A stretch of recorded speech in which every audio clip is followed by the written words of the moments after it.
এই ভাল ভাল বোলে অসমবাসী ৰাইজৰো ভাল। আজি বিহুৰ দিনত বিহু নাম এফাকি গাবলৈ ওলাইছো। দায় দুখ নধৰি সকলোৰে কুশল কামনাৰে একে মুখে বোলা জয় আই অসম।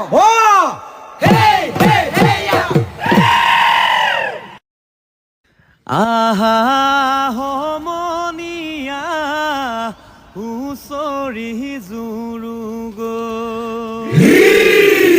বহাগতে চেতনাৰ হাইতাল বোলাও গো চুকাফাই গঢ়োতা মহাজাতিৰে কটা আজি দেখোন থান বান হ'ল।